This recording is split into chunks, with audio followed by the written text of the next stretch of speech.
Natalie, welcome. Glad to have you here. I feel very welcomed. Thank you. Yeah, Natalie, enjoy. Why do you choose enjoy, by the way, in all your social media? It's When I was thinking of the way to call my account, I referred to my core values. One of the values in life for me is joy. Really living it to the fullest, I think. Since we have only one life, why live it in a mediocre way? So yeah. I was thinking how to connect it in English, because English is not my first language. And I thought that enjoy was the most logical one. Mm-hmm. Yeah. So for my audience or people who don't know you who are watching this, what are you currently doing? Because I know you're a dating and relationships coach. You've been, you have like a certificate in ICF and coaching, and you've been doing this for quite a while since I've been knowing you and even before that. So could you tell like my audience a little bit about what you do right now, what you help people with, kind of your story a little bit and what led you to that? Sure. So the short introduction is that I'm an ICF certified coach and I help people with relationship questions and sexuality. And essentially it's about connecting to themselves and really living the life the way they want instead of following certain standards or societal pressure.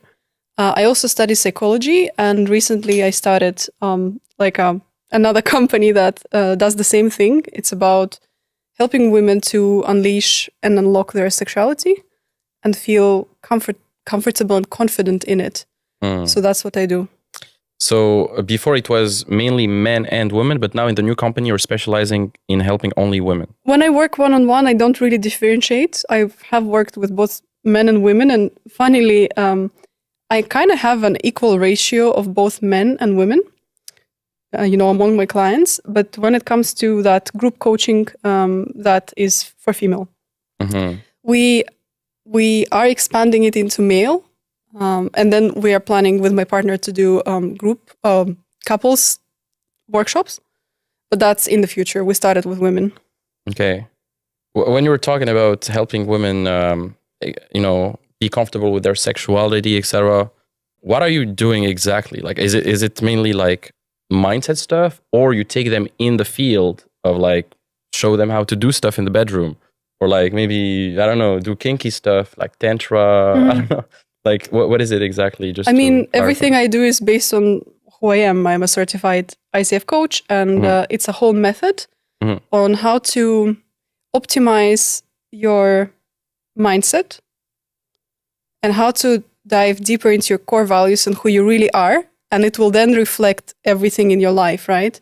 Be it business, relationships, whatever you can pick. Based on this methodology, it works. And I also study psychology, so I use some methods and techniques and knowledge from there. So it's a combination of, let's say, theory, practice, homework, combined approach. Okay. Is there like some technical homework that a woman can do with her body to... Absolutely, yeah. There are so many like tools. Masturbation stuff? Or No. I mean, before masturbation, there are so many other things let's take a recent topic. We're planning a workshop with my partner on libido. And there are a lot of myths around this topic. It being always spontaneous, and not a lot of people actually know how to track it and what it actually is. So there are tools like libido diary, for homework that you track your libido based on certain criteria for the entire month, and then you can really see your picture. Then you also tap into your lifestyle, into your health, into what's happening between you and your partner. Do you even have a partner? Stuff like that. So before it actually gets to masturbation, it's very, I would say, extensive and deep. Inner work and stuff like Absolutely, that. yeah. And self-questioning and going through limiting beliefs, I guess, because a lot of women have that. Traumas, maybe. Yeah. Okay. All of that. Exactly. Interesting. Well, we'll get into that a bit later, but I'm curious about what led you in your life to choose that path, and what was the turning point for you to tell yourself like, okay, this is what I want to do, this is what I want to pursue? Like, what led you to that? I've always wanted helping people since I was very little. I wanted to be a doctor, actually. Funny enough, I didn't become a doctor, but then I became a physiotherapist. And during my very first internship, I was working in a very heavy department. It was cardiosurgery. And I really saw how people's bad habits they are based on some compensatory mechanisms and childhood trauma or dependency mindset. And then having the root cause in the mental health, it leads them to have negative habits. Then they end up on this, almost like deathbed or something. They have really poor health situation. And it made me think, without mental health, there is no health. And I understood that I want to work with the root cause.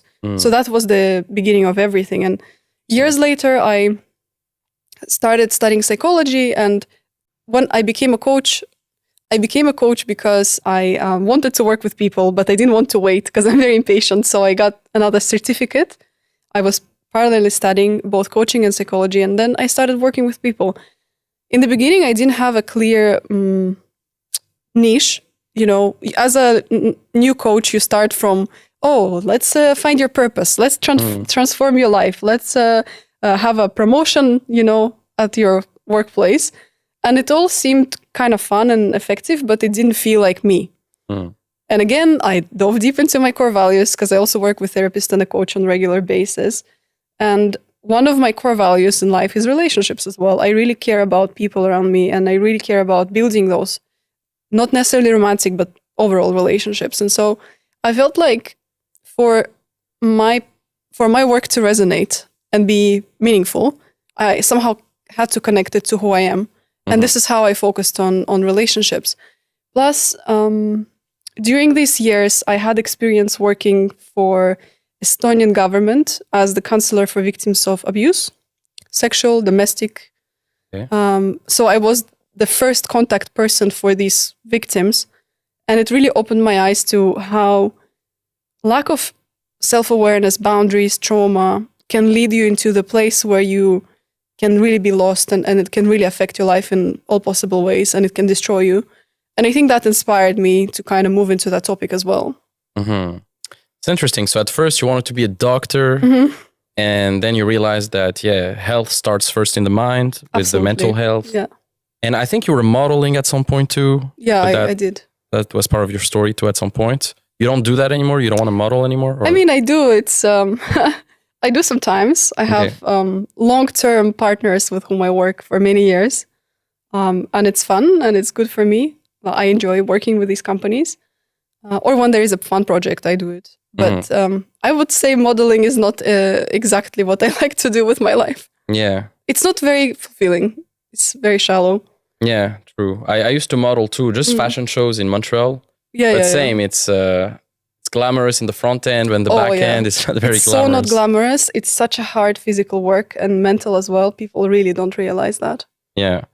And so for you in your personal story, like how have your own experiences with relationships and dating, how did they shape how you coach other people today and your work, etc.? Was it also the reason why you chose that path of relationships, etc.? Was it also because you dealt with stuff in your own relationships that you wanted to solve? Yes and no.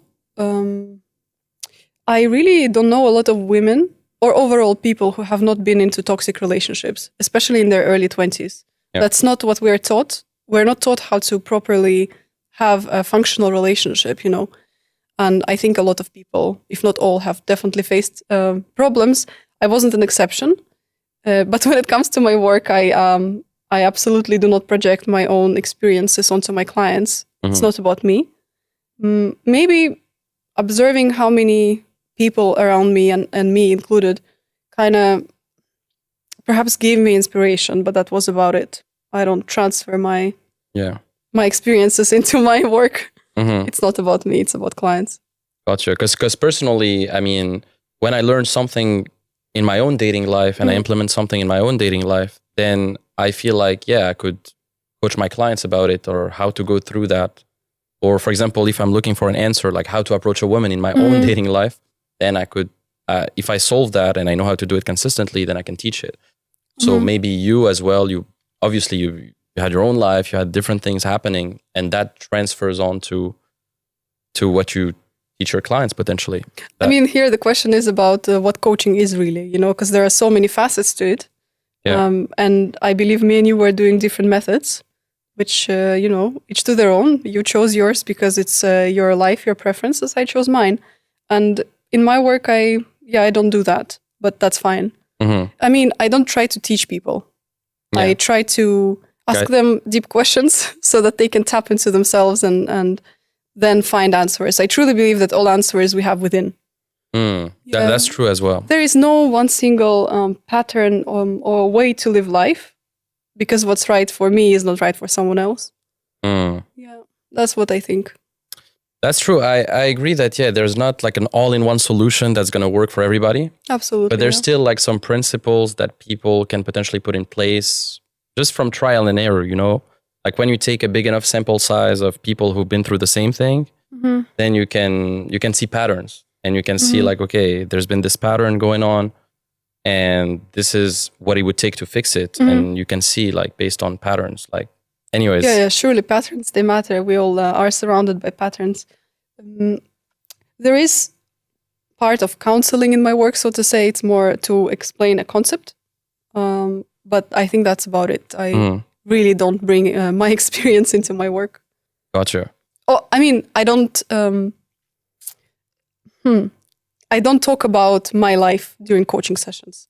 Yeah. Yeah, it's not about me, right? So that's what I meant. Okay. Just before I move into the other question, I think, there's something to be said about dating in this day and age, because definitely, I mean, right now, with social media, with dating apps, all of that, dating has changed a lot. And maybe you've noticed that.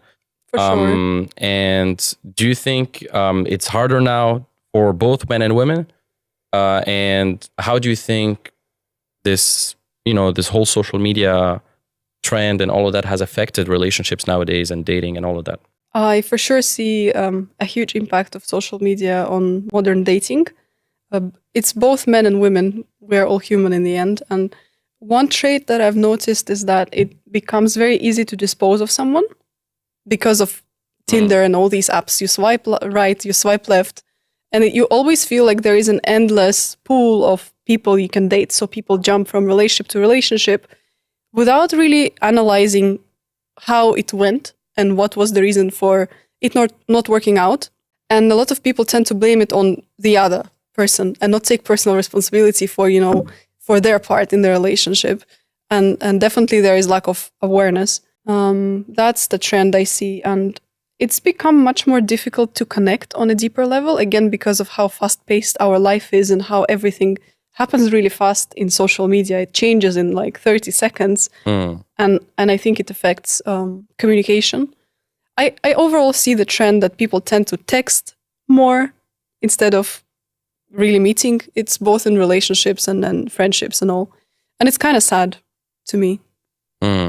Yeah, nowadays there's way less married couples or people who are like faithful to their partner, etc. Because of what you said, I think, is the fact that so many people have so many options and it's endless. I mean, it's crazy. I will add another problem I see is that there is so much noise or so much, how to do this correct way or what's right, what's wrong. And people really cannot focus and cannot separate what's right for them and what's wrong. They're kind of led by all this noise and all this crazy flow of information, which is very overwhelming. That's also something that I notice affects relationships.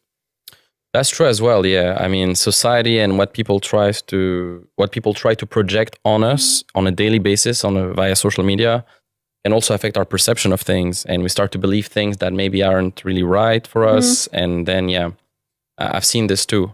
So for you, I mean, in your own experience, in your own dating life, like how has dating changed with all these apps, with social media, etc.? Do you meet a lot of people through that, usually online, or do you usually meet people in real life more?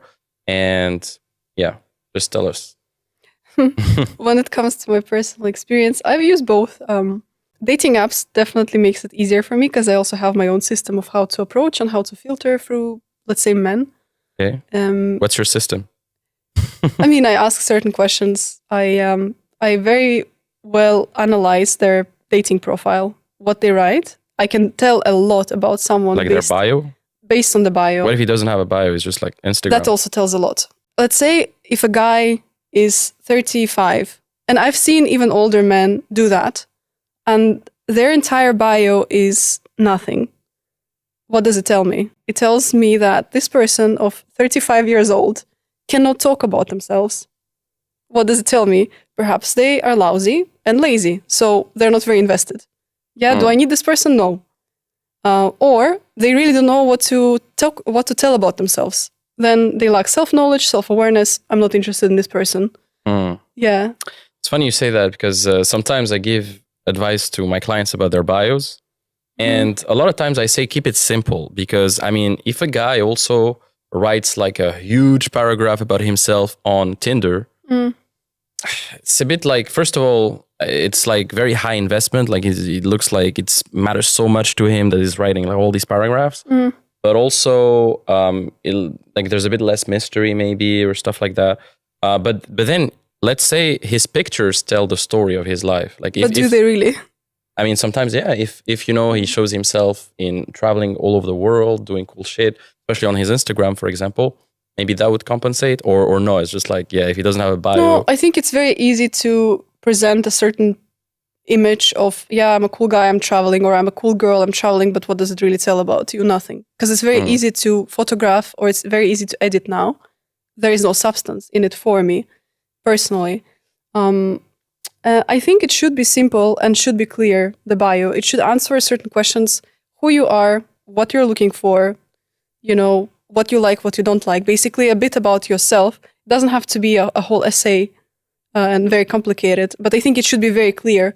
And perhaps what you're looking for, like what your intentions are. I think it's very cool to narrow it down right away because it's not a secret. We're all looking for different things. And we don't have time again, you know, so it would be cool to really not waste your time on something that's not worth it or where you're not aligned. Yeah. Do you still prefer meeting people as well in real life? Because, I mean... It is quite fun. I usually meet people in social situations or among common friends. And then you have more space to kind of get to know each other and really talk. That's also nice. Do guys approach you in your day-to-day, like daytime, not like in a party, more like you're out somewhere, go to the grocery store, you go to... I don't think it's very common here because of the culture. Yeah. But yeah, outside of Estonia, it happens a lot. And do you like it when they do, or? I don't mind. I actually quite appreciate men being initiative. It takes a lot of vulnerability and guts for a man to approach a woman because then they're vulnerable in this state, you know, because they can get rejected and nobody likes to be rejected. So I appreciate it. Yeah, that's what I found like across, I spoke about this with a lot of women and they always appreciate that type of confidence, like just going up and saying hi. Now, obviously, sometimes you're not going to be in a good mood or whatever and you don't want to talk to anybody, but still, yeah, definitely if you're a guy listening to this, like I highly recommend approaching more women in your day-to-day life as well. Not just rely on online dating as a crutch, because that's what a lot of guys do in this day and age. They don't have the balls to approach women in real life, or they're too lazy, or they don't know how to do it. So they just use online dating as a crutch. Exactly. And it's lazy and it's too easy. And I think, yeah.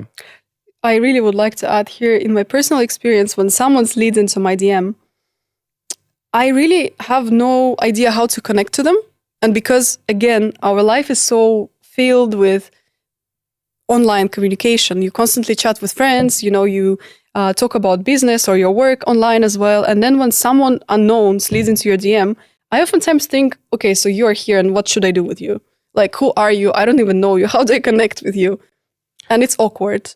And it usually leads nowhere, in my personal experience. Yeah, usually, I mean, most of the conversation you're going to have online are not going to lead anywhere anyway. Exactly. And only going to be a small conversion rate. Maybe that's going to lead to something. But yeah, I mean, if the guy is a good texter and he has some good pictures and he's like, maybe he asks you relevant questions and he's smooth. That's very rare though. That could work. Yeah, that's rare.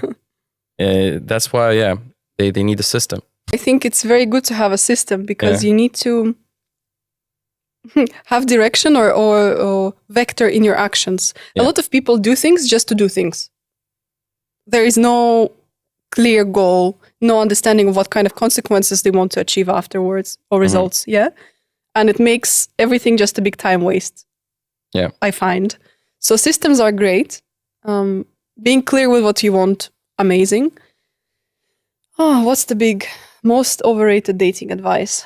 I could share mine if you want. Yeah, inspire me, please. I'm a bit lost. One that I see is just like a lot of people regurgitate that because it's just so mainstream, is like, oh, just be yourself. Because the just be yourself, while it's true in some way, you want to be very authentic with who you are, what you want, etc.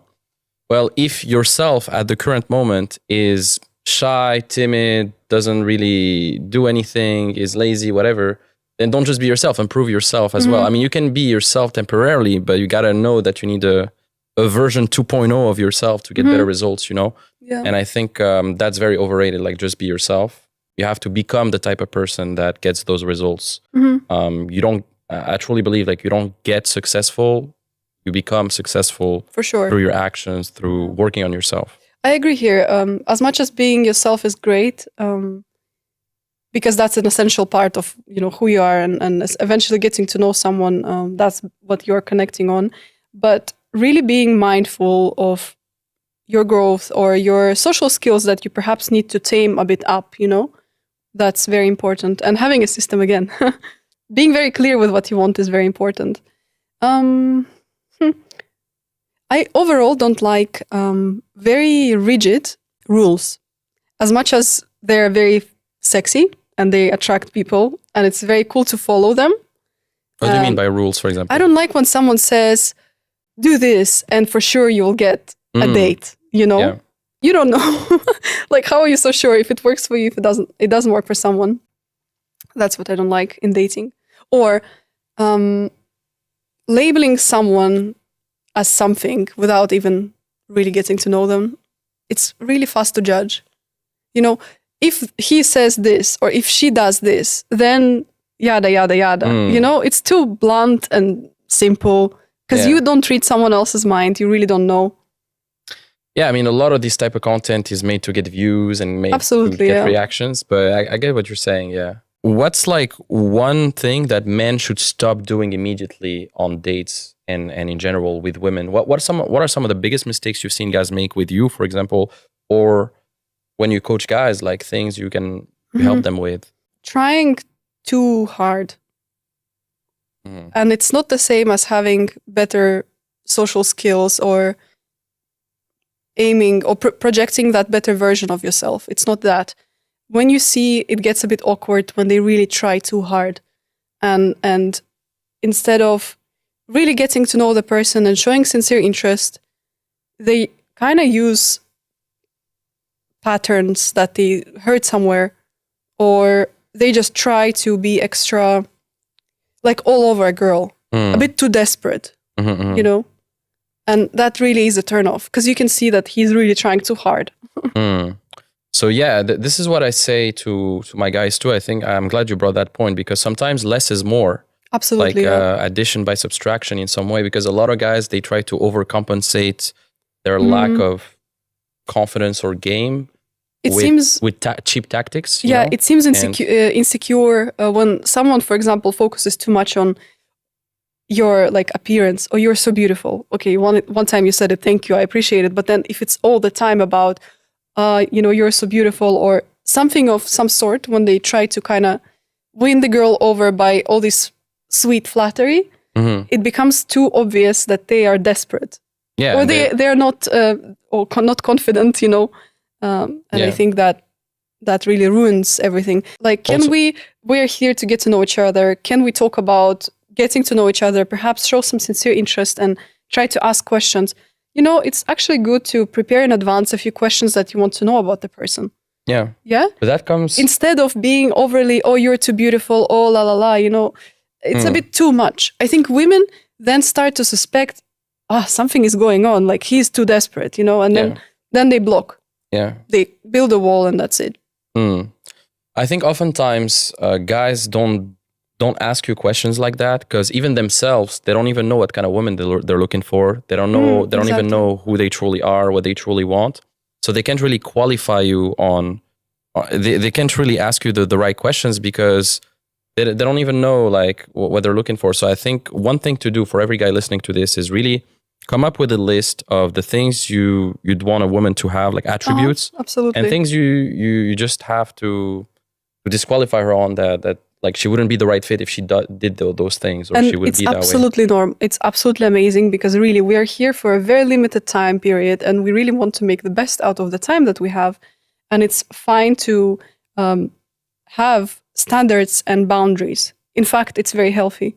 And it's very important to understand what you're looking for, what your boundaries are, where you turn yourself on and off, and things like that. It will really help make this process less of a headache. Yeah. I think it can be quite discouraging going on all these dates all the time and speaking about random stuff when it's more kind of curated, or when someone comes more prepared, it's better. Mm-hmm. Yeah, I want to switch a bit the topic here because I know I don't know if you want to discuss openly about this. I know it's related to your main business now, but like all the sexual, kinky stuff, etc. So how did you get into that? What made you interested in that? And yeah, what's your best tips in the bedroom? How do you think guys should kind of act in the bedroom too? What's your tips and tricks? And my main tip is to get to know yourself, because we're all very different. People like such a huge variety of different things. It really helps if you know what you want and what you like, and what you don't know, what you don't want and don't like. Makes it easy. Yeah, I think life is too short for bad sex, and it's really important to get to know yourself and be able to communicate it in a civilized manner to your partner on a date, and quite early on, especially if it's doesn't matter, be it serious relationship or something more of a casual type. It's good to discuss preferences, because why then why then meet, or why then continue if you're not a good match? Yeah, I think it's very empowering for people to really know who they are, what they like, and there is no shame in whatever you like. Yeah. I mean, I could go so deep with you on those topics of sex and all of that, but I don't know how open you want to be about this, like to the public, or things you'd want to share. I mean, we can try. I'm quite open. It's not that I hide things. I like this topic. Personally, for me, it's a big factor in life. I think sex gives a lot of drive to me. Yeah. So once you told me that you were going to some of these kinky parties, right? Yep. And so, yeah, what's happening there? Why do you enjoy going to those type of parties? And yeah, what's the craziest things you've seen in those parties, like funny stories or stuff like that? What happens in Vegas stays in Vegas. All sorts of crazy. What is crazy? Things are happening at the parties. Why I love going to these parties? It's for me about freedom and vulnerability and being who you are. Because men can be men, men can be masculine, for example, in their normal life, have businesses, be very driven and successful. But then in the bedroom, for example, they like to be dominated. And it's a very taboo topic. But then, what can you do if that's something that brings you this release and transcendence, so to say, yeah? So I would say these parties and this community allows people to really, really be who they are and kind of let go of shame and be free. That's why I like the concept of these parties. And is it like, have you watched the movie Eyes Wide Shut? Yeah. Is it like this a little bit where, everybody is like anonymous, they put a mask on and everybody just fucks everywhere and it's just like a big orgy? It really depends. It can be like that, not necessarily. There is really no set scenario for the party. Plus, a lot of people like to do different things. That's why I like going to these parties, because it's a very safe space. I guess there are a few really fundamental rules that are important to follow. And usually organizers are very strict about the rules because it can sabotage the safety of everyone else. First thing is consent. Can be given or taken at any time. Active consent, it's very important. You have safe words and stuff? I mean, overall, yes and no. That's the first two most important words. And it's very important that people or participants of the parties, they are very proactive about it. Can I talk to you? Yes and no. I like you. Would you like to, let's Can say, I fuck continue? you? Yes. Yeah, yeah. Can I touch you? Can I, Yeah. stuff like that at every stage? Yes or no? Then confidentiality is the massive thing. So no phones, no electronic devices are allowed. You're not allowed to disclose the list of who attends these parties. You're kind of in the same boat, you don't want to. Yeah. Like an Illuminati party almost. Yeah, without the religious Yeah. content, I would say. Yeah, that's very important. Confidentiality. Yeah, acting civilized, Yeah. using protection, stuff like that. Basic rules. Nice. Do you have a story of like one crazy thing that happened in the party, or something that maybe you didn't expect, or something crazy that just happened, a funny story, without obviously revealing the identity of people, obviously, and without like anonymous stuff, just a crazy story? For me, it's always, you cannot really surprise me with anything. I'm very accepting of whatever happens there. It's people enjoy things in the ways they enjoy things. That doesn't surprise me. But it's always funny to meet someone who you've met at the party afterwards, and it's like a little secret that only you know. That's always funny. Yeah. It's funny you said like there's a lot of like very maybe powerful in the sense of like, a guy has attained a certain level in business, like has a ton of money, etc. But then in the bedroom, he likes to be humiliated and just being like dominated and super submissive and stuff like that by a girl. Wouldn't sometimes it comes from like a deep inner lack of like maybe a bit of lack of self-esteem, and so they kind of cope with that in the bedroom by being dominated by girls and being whipped and being humiliated? It's, in my opinion, absolutely not about self-esteem. Okay. It's about you control. think it's just a kink? You think it's just it can be a kink for sure, but I would say the foundation of let's say BDSM is about control, letting go of control and being in control. Yeah, because there are guys. I've seen like a movement recently that I've been interested in because I was looking at some stuff, and there's this movement like the Findom movement, right, where guys would give money to girls. Just because, I don't know, they like to just give money to girls like that and just be treated as shit and give money, or they call them pay pigs. Like it's a pay pig. Yeah. Just give me your money, you piece of shit. Just give me your money. Yeah. And it's like there's a lot of guys who it's like a vicious thing where inside themselves I feel like they have such a lack of self-esteem that they feel like they need to just do those type of things to cope, and like, I don't know. I personally don't like the concept of low or high self-esteem. I think it can be unstable or stable. And having a stable self-esteem doesn't mean it will never be low. Low. You can never doubt yourself or stuff. You doubt yourself as well. You go for lows and highs, but you're just more certain of who you are, what you like, and what you want. And it's not very easy to affect you or influence you from the outside. And those who don't have a very stable self-esteem, it also doesn't matter or doesn't mean that they are a piece of shit and they have no bone and no spine, and it's very easy to manipulate them. I don't think it's about lack of self-respect or, again, self-esteem. It is, for me, in my experience, a lot of BDSM is about control and letting go of control. And Findom sounds very easy, or BDSM sounds very easy to the outside world, but actually it's a very solid contract-based relationship. And being a sub or a dom is not easy. As in, it's not so simple that, a woman just becomes a financial dominatrix and she's like, give me your money, you piece of shit, and then she spends it the way she likes. No, it's all based on the contract. There's a bit of that. I mean, without contract, just like... it's poor practice then, and it's not true BDSM, I believe. Yeah. It's kind of disrespectful and usually leads to very sad endings. Have you heard of this new app called Field?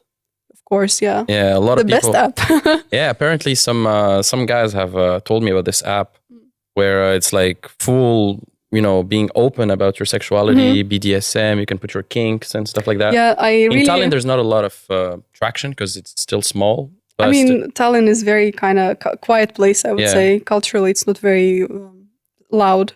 But there are some people, and yeah, it's a great app. I really So you've been using it a little bit? had the best dates of my life from this Really? app. Yeah, I really like interesting. that people are super self-aware, super open, vulnerable, and very clear with what they want. Because oftentimes you go to Bumble and Tinder, and then, you know, it's kind of this game of pushing and pulling, you know, like what does he really want? Yeah, he kind of wants to get laid, but then doesn't tell it, you know. And then it's really hard to figure out, is it really a good match or no? Then when you go to field, first it takes guts or like balls to go there and be out there and kind of state that, yeah, that's who I am, that's what I'm looking for, that's what I like. It takes a lot of courage, which is very appreciated. And more for a woman than for a man, I think. I think- Because men, just want to, most of them get laid and stuff, and they don't care about being judged about that. I don't know. Maybe I'm just very kind of advanced in this because I really live and breathe what I do. I would say it's a very important topic to me, very interesting. I love to study it, but I think it's very clear to identify who is just there to get laid, and who really, you know, is straightforward and sincere. Mm-hmm. Yeah. What's the best thing a guy can text you to kind of really, you know, catch your interest on an Just app like be that? open. Hey, I like you. I really liked your profile. For example, I find that we have a lot of things in common. Yeah. You know, that's how I see it, or that's why I see it. And what do you think about meeting? Being I think like that's the best. straight line. Because again, let's not waste time. Yeah. It's. I think it's very admirable if a person can state what they want. It's. I think confidence is sexy. Yeah. How is it in your life, or is in your experience, especially with male clients? With what? With Confidence and straightforwardness is sexy. I think it is a super important thing, especially. I mean, I tell them, like, when you approach a woman in real life, for example, don't beat around the bush. Don't be there just asking her what the time is when truthfully you just wanted to speak to her. Or you see a lot of guys asking them for the directions because they don't want to be upfront and tell her that they found her cute or whatever. I think that's very important. But then also, I think there's something to be said about not being too upfront, because sometimes maybe with the girl, I mean, you're a special type of girl. Maybe you like the super straightforwardness. Maybe I am very straightforward myself, and I prefer that. Yeah. But again, there are so many ways to communicate one message. It can be delivered gently, softly, or it can be more straightforward. And yeah. You have to package it in a way. With some girls, you have to package it more in a way that's smooth and very socially acceptable.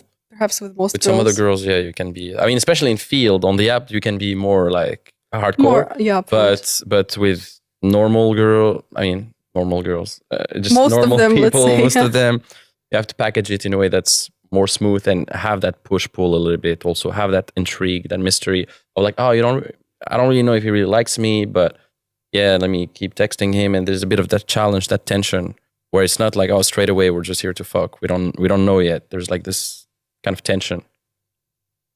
I mean, even if it's straightforward, you still don't know if you will fuck or no. Yeah. Yeah. But it's I get what you mean. It's less obvious, you know.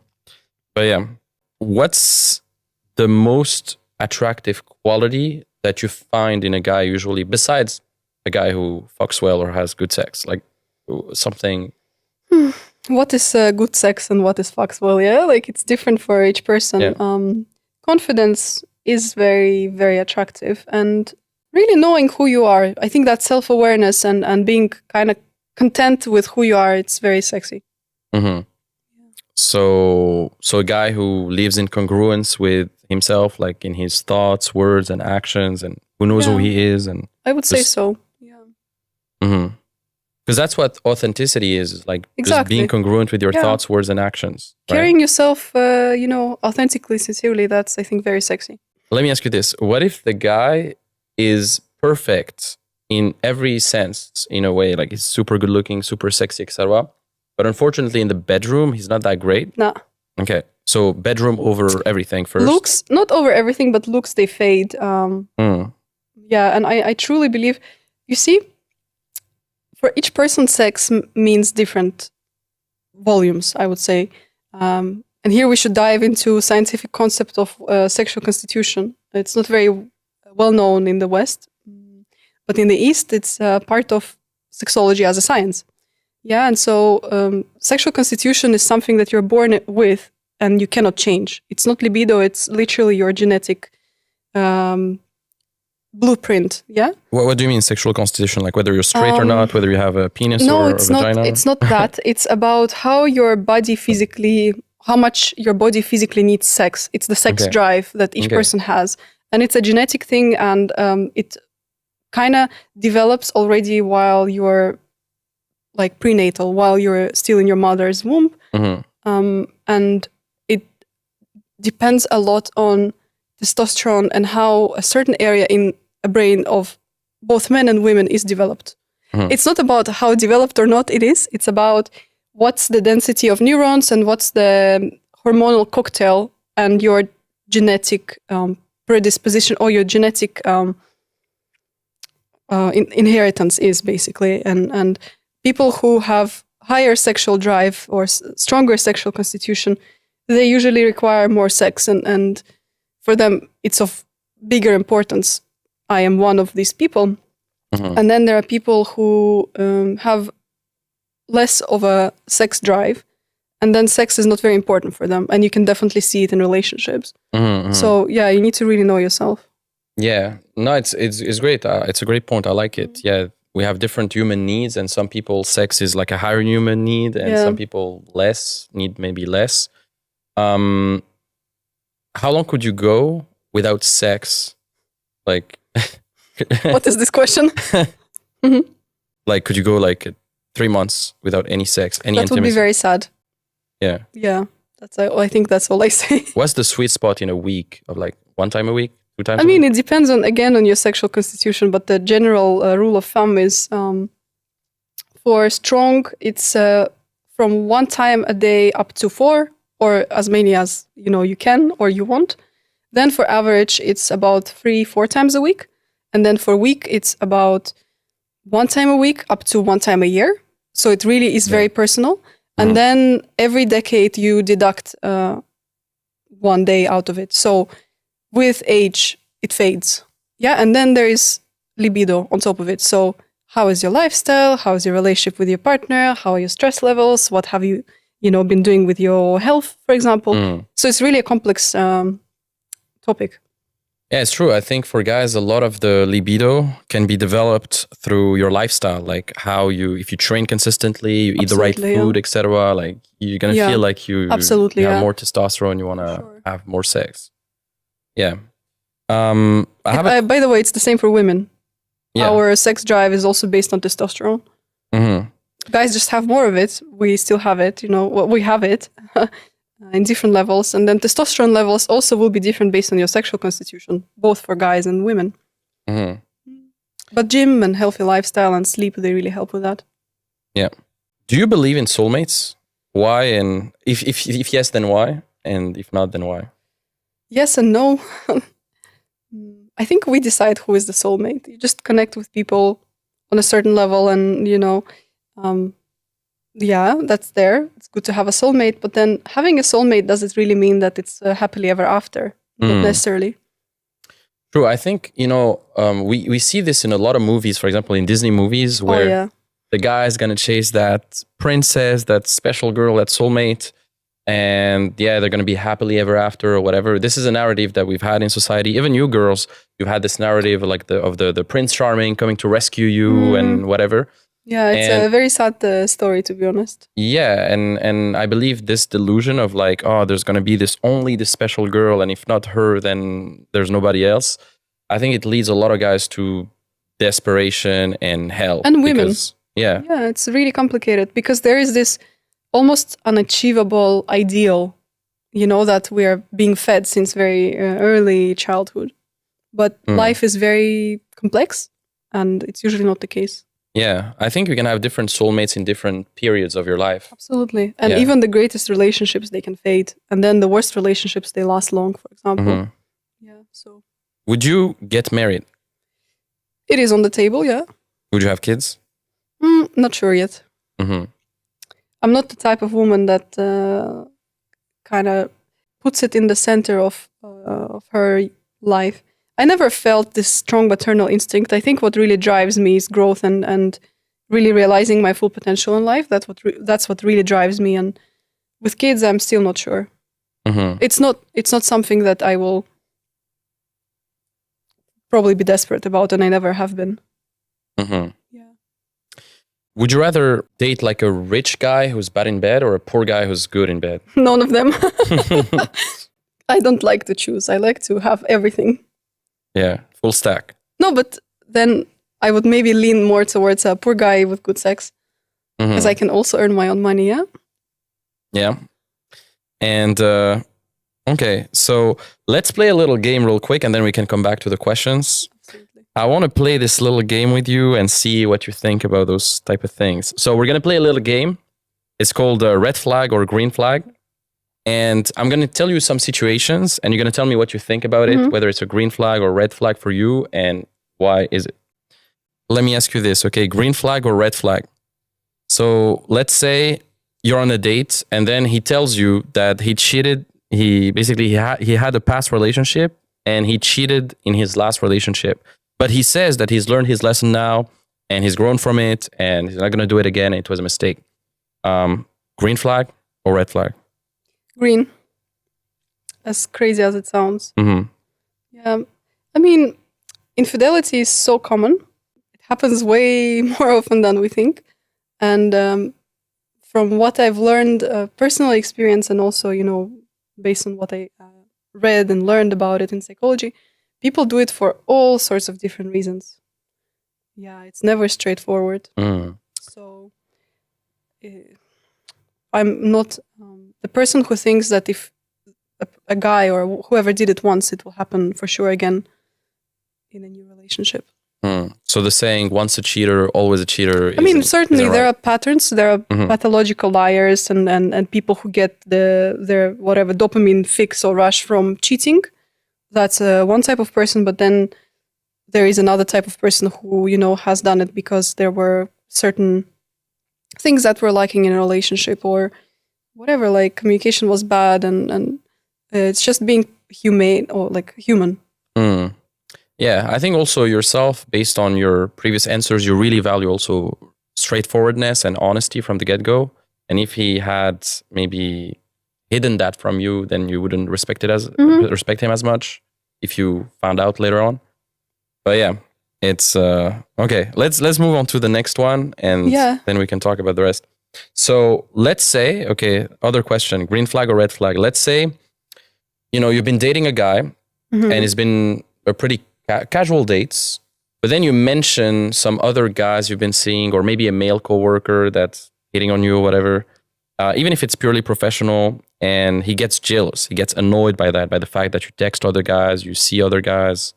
What do you think? Green or red flag? No, yeah, absolutely not.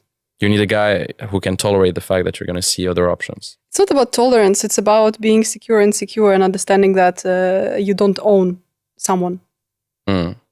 What if he dates you exclusively then, not casual, and he gets a bit protective? I have male friends. I mean, in my case, if I choose to be with someone in an exclusive relationship, it means that I've given it a really good thought and that I'm getting everything I want from this one guy that I don't want or cannot get in sex parties or while casually dating. So for me to commit to someone and to really make it exclusive, it means that I've really given it a thought. And so if a person doubts me, then it kind of means that he doesn't trust me. Yeah? If with all my actions and the way I treat him, it doesn't show him that he's the one, then, what am I doing here? That's my personal opinion on this subject. What if it's the other way around? Like he's with you and then he flirts with other girls in front of you and maybe with the waitress in front of you when you're in a restaurant or with other people. What about that? I mean, a bit of flirting is fine. Yeah, I'm very flirty myself. But then if he for sure consistently makes me feel like I'm the one, then I don't doubt that. But let's say if a guy has too many girlfriends and they're very consistently, there is something going on, then I wouldn't like it. Mm-hmm. Would you be okay to share your man with other girls? Maybe No. But if it's like super in a context of just like sharing, no? I don't like sharing. No. I mean, I've had this stage. Maybe I'm a bit hypocritical, but nah. Mm-hmm. For me, it's very hard to also keep my focus because I have ADHD, and for me, I think focus during sex. You mean overall and during sex as well? I prefer it one-on-one, and threesomes and all these like group sex is very romanticized and so desired because it's such a taboo and not a lot of people do it. But once you do it, you actually understand there are so many dynamics you need to be aware of while it's happening. It's usually for the fun of it, not for the pleasure of it. Yeah, I agree with that. It's very rare that you can really focus fully on what's happening during, because it's so many human dynamics, you need to consider at the same time. Depends how many humans involved, but if it's just like... Even if it's 3, it's really hard. Yeah.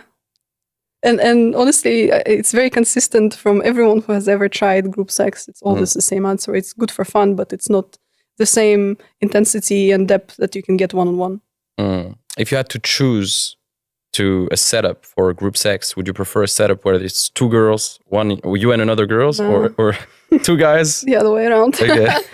Most girls actually, that's what they say. Yeah, they prefer. But I think it's very it's the same. It's the same as guys want this 2 girls. Yeah. Yeah. It's logical. Okay. Some girls, I believe, are maybe a little bit more bi, and they prefer girls too. Sure. But yeah. Whatever floats their boat. So let's do another one. Green flag or red flag. Let's say you're on a first date with him. He takes you to a nice restaurant, bar, whatever. And for some reason, he insists on just splitting the bill. No. No. Okay. No. Yeah. So it's a lack of chivalry, lack of... Yeah, I'm a very traditional woman. I'm Slavic. You're Russian, right? I'm a mixture. I'm Slavic, Ukrainian. I mean, Russian, Ukrainian, Greek. But I was brought up in this very traditional, I would say, way. And I think it's not only about that. I know my worth, and I always make sure to prepare for the date. My perfume costs a lot. I usually dress nicely. There are nails, makeup, hair, jewelry, la la la. So that's your investment. All of it is my investment, to be presentable and nice. And I absolutely love chivalry. I think it's very amazing. Yeah. No, I agree with that. I mean, it makes sense. Usually it's the guy who's going to pay, especially if it's a first date. Now, would you think that at some point in the relationship you could invite him sometimes? Or absolutely, it's always... Yes. Okay. Yeah, absolutely. Why not? Okay, because there are some girls like, no, it's princess treatment all the way, baby. There's no middle. Princess treatment, yes. But I think when you're building a family together, as a functional adult, you contribute. Okay. Plus, I think it's nice to treat a man that you like as well, or that you love, take him on a date, whatever, make a surprise, gift him something. It's nice. It's humane. Yeah. It's more like an adult relationship, because people can choose different things. Again, whatever floats their boat, I really don't mind. But then there is transactional analysis theory, right? When there are 3 ego states that we all have in one person. It's the parent, the adult, and the child. And oftentimes, it's kind of romanticized to have these very vertical relationships, where, let's say, a guy is more in an ego state of an parent, and he kind of is like a dad to a little girl that, the woman is like a princess, and she's in this childish state. And it's cool to play with dynamics, but when it goes too far, for example, when a woman is dependent financially on the guy and she has no safety, whatever happens, God forbid, to the guy, then she's left with nothing. And it's really, honestly, a stupid move. And the same with dating, when the relationship, is already there happening, then you're always in this state of like a little girl, and it's very vertical, and then he can demand more from you. Because he's the parent, he decides and you don't. And as a woman, I don't think or anyone, it's not a good state to put yourself in. It's better if there is a difference in dynamic and you're like adults, So you're more equal then. So you said adult, parent, and child? That's parent, adult, and child. Adult and child. That's interesting. For one of the first times I see this take. And it's it makes a very makes cool total theory. sense. Yeah. It does, yeah. Yeah, obviously, a lot of girls like to call their guy daddy or whatever, and I mean, not just a for lot that, but of even girls have financially. daddy issues. Yeah, let's be Yeah, honest. no, but it's good too. I mean, in the bedroom, it's kinky, it's Absolutely, yeah. fun, but it's just that a lot of girls become very dependent on their men, and at some Yeah. point, it's a way for the man to also exert a lot of control over her. Yeah, I've heard of crazy cases in, let's say, work of my colleagues. One being a very extreme one that really shocked me to the core of my heart, where a woman was married to a guy. He was 50, she was 40, so they had like 10 years difference. They had 3 kids. He was always the breadwinner, the provider. She never had to work. She was taking care of the household and kids, which, I mean, is good. But then the problem was that she never had any income, any savings, nothing. She was bare butt, how we say in Russian. And then the guy dies accidentally from, I think, a stroke or something, out of nowhere. And this woman doesn't know how to earn money, doesn't have any money, has 3 kids, cannot even pay bills like for internet. She doesn't know how to do it. And there is this house and whole household that she needs to take care of. And you're 40, like, what are you doing? It's a really, really bad thing to do to yourself. And he didn't leave her anything behind, like no money? I mean, probably, if I remember correctly, there was a problem with the business or something, or there were business partners that she didn't inherit money, or it wasn't enough. But the main point is that she had no skill on how to live as an adult, Yeah. No paying, she didn't know how to pay bills. Yeah. That's I crazy. think, you need to have a baseline of independence a little bit. Absolutely, yeah. Because okay, let's move on to another one. Let's say you start dating a guy casually, and then every day he texts you good morning, good night, every single day without failing, even if you don't respond. Is it a green flag or a red flag? Good one. It is a red flag if I am not dating him and I don't respond. As in, we went to one date, didn't go well. I was clear on that, and then he continuously just bombards me with messages. It's awkward and weird. I would really question his objectiveness. Yeah. But then if you're really dating a guy, then consistency is nice. Yeah, it's a way to show that you're kind of thinking of, of the person. It's nice. Yeah. But in that scenario, it's too much. Like, definitely too much desperation a bit. Like, you feel like he doesn't have any other option. He can't walk away. He likes you too much. It's just like not being connected to reality. Yeah. If a woman says no, it's a no. But she didn't say no in this scenario that I'm telling you. You didn't say no. Yeah, it's just like he had sex with you. Maybe it's casual and he's sweet. He just too nice. Maybe. I think here it depends on really what each person prefers. For example, to some it's important that's let's say how they understand that they are being thought about or cared for, and if it's their standard, then so be it. If for some it's not important, then so be it. It's all about communication and what you agree to. Gotcha. So Natalie, I mean, if someone wants to work with you potentially, etc., or wants to learn more about what you do, like, what exactly do you propose at the moment? What do you do exactly with your clients? And how's that going? How people can find about your services and what you do? The best way is to find me on Instagram. My account is at natalie.in.joy, NATALI.IN.JOY, and just DM me. The way I work with people is that we schedule an intake call. For me, it's very important to have that vibe check and see if what the client wants from me I can really deliver, and if we have a flow. And I also, during this call, profile them. I ask them about their focus for coaching and difficulties, and we set point A, so to say. And then when they decide to work with me, I work long-term. I don't provide 1 session, 2 sessions. I think it's not a very good use of my time, and it's impossible to achieve great transformation in 1 session. How long does it take usually? Sorry. I would say it takes about 6 months on average.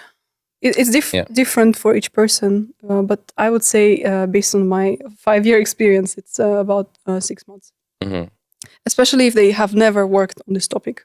Yeah. It takes even a few sessions to understand how the whole process works, and maybe they have resistance, and for sure they will. And to get into the flow. And so I schedule in sessions regularly. It's like a habit of brushing your teeth, but you then work on your mental state and your beliefs every week, one day, one time. It's consistent. That's how I like it. And yeah, each session they come with a request for the session based on their observations and things that they implemented during the last week, and it's usually all connected to the main request. That's how it goes. And you do live workshops too in Tallinn at the moment. Me and my business partner, we're doing live workshops. It's in format of group coaching. We have groups for 10 people. Now it's women. We separate men and women. We're doing it with women for now. And that's where I'm using the same coaching method. And my partner, she's also an ICF certified coach. Each topic or each workshop has a topic and they're all connected. For example, from the end of January, we are doing a cycle on libido. And then it will be about attractiveness. And each time we basically discuss theory and what's in science, what are the scientifically based methods that you can know about and what adds to awareness. And then we do practice, which is coaching methods. And then there is homework. And that's how it works. Gotcha. And same thing, they have to DM you, or is it? Yep. You don't have a website now? Nope. Okay. I know it's bad, but I gotta do it. You gotta improve your online presence game, because it's hard to find you. I know. Yeah. Cool. So I'll link down your Instagram and any link you have, and go check her out. Especially if you're a woman, I guess, in Tallinn. Especially the workshops. Workshops are for women. I think that would be super interesting for some women. I have some women in my audience that would be interested, I think, maybe. Tallinn. Guys can also come, but it's for one-on-one. Yeah, I think it would be a great way for guys to meet women in your workshops. Maybe. Yeah. Oh yeah. Yeah, I should check out those workshops one day. Perhaps. I'll be down. Yeah. Cool. What's the age range in your workshops? Usually is it older women or women in their late 20s, 30s? I would say it's late 20s, 30s to 40s. The third decade, I would say that's the... Nice. Okay.